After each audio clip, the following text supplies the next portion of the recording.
다음은 조은희 의원님 질의해 주시기 바랍니다. 네, 서초갑의 조은희 의원입니다. 아까 조지호 청장님께 질의하던 건데요. 녹취록 좀 틀어주시기 바랍니다. 녹취록이 들리나 모르겠습니다. 이게 변호사님들하고 좀 달라요. 제가 좀 내용을 알아요. 그런 과정을 좀 알아요. 네. 그러니까 그게 이제 전 사실은 굉장히 두려워요. 그게 이제 그럼 최악으로 내가 가져버린 봅시다. 어떤 팩트가 있었을까? 이제 변호사비를 대납해줬어. 그 다음에 그럼 변호사에서 대납하면 뭔 죄인가? 아니 그거 말고 또 법원 로비, 법원에 판사한테 로비했어. 그다음에 저를 통해서나 혹은 뭐 김용을 통해서 인지사 쪽에 후원금을 냈고 또 특히 저희가 이제사 그 조직을 관리했었잖아요. 광장이라고 하는 그 이해찬 대표도 관련돼 있고 조정식 의원 기원도 많이 관련돼 있었는데 거기에 들어간 비용을 저희가 냈다. 이게 조지호 청장님, 예, 김성태 씨가 이화영 씨를 통해서 이해찬 정총리에게 매달 3천만 원씩 용돈 명목으로 2년간 7억 2천만 원을 건넨 것으로 추산된다는 보도가 나오고, 지난 2일 박상용 수원지검 검사 탄핵소추 조사 청문회에서 작년 7월 이화영 씨와 변호사에 대한 녹취록에서 이렇게 나온 겁니다. 그래서 이 보면은 광장이라고 하는 이해찬 조직도 있고, 그래서 이 이해찬 녹취록이 나오면 이해찬 전 총리와 동북아 평화경제협회, 이재명 대표 지지 모임, 민주평화광장 관계자들에 대해서 이거 보면 이해찬 대표도 관련돼 있고 조정식 의원, 국회의원도 많이 관련돼 있는데 거기에 들어간 비용을 자기가 냈다 이런 거거든요. 그래서 정치자금법으로 수사할 충분한 근거가 나왔다고 봅니다. 경찰에서도 이 부분에 대해서 제대로 살펴봐 주시고 내사도 하시고 제대로 된 수사를 검토해 주시기 바란다는 질의를 지난번에 하신 거고, 이번에 지금 제가 다시 제대로 지금 다시 질의를 드리는 겁니다. 제대로 봐 주십시오. 좀 확인해 보겠습니다. 네. 그리고 조금 전에 민관기 경찰직장협의회 위원장께서 동료 위원님 질의 가운데서 말씀을 제가 들었는데요.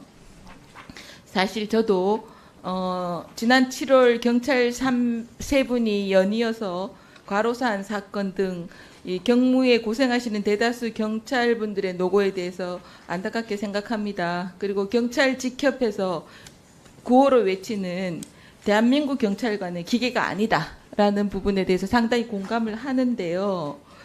하지만 이제 그 한겨레 신문 보도에 따르면 근무 기간 확립 방침에도 방침에 일선 경찰관들이 과도하게 반응하고 있다는 비판도 저는 좀 귀를 기울여야 된다고 생각합니다. 실은 이번에 청장님의 대책은 지난 8월 경남 하동 파출소 순찰차 안에서 40대 여성이 숨진채 발견된 사건의 후속 조치 아닙니까? 맞습니다. 네. 순찰차가 2시간 이상 정차할 경우에 사유를 보고하고 명확한 사유 보고 없이 장기간 정차한 순찰자는 상황실에서 무전으로 확인하겠다는 내용이죠. 예, 그렇습니다. 그 지난 8월 중순에 지적장애 2급의 40대 여성이 파출소 순찰차 안에 갇혀서 36시간이나 지나 숨진 채 발견된 사건이 발생했습니다. 맞죠? 맞습니다. 네. 피해자가 파출소 방문 당시 근무자들은 자고 있었습니다. 해당 순찰차는 이 시간 동안 7차례 의무적으로 운행했어야 함에도 단 한 차례도 나가지 않은 것으로 드러났습니다. 감찰 조사 결과 최소 5번의 살릴 기회가 있었던 것으로 확인됩니다. 이 사건에서 근무자들의 무사안일한 행태에 대해서 어떻게 생각해야 됩니까? 경찰의 책임자로서 입이 10개라도 할 말은 없습니다. 저는 그래서 하동 파출소 사건과 같은 것을 방지하자는 것에 대해서 경찰청장 탄핵을 주장하는 것에 대해서는 동의하기가 좀 쉽지 않다고 생각합니다. 화면을 좀 봐주십시오. 저도 주시겠습니까? 네, 그렇게 하십시오. 감사합니다. 화면을 좀 보시죠. 그동안 언론에 보도된 근무태만 사례들 중 일부입니다.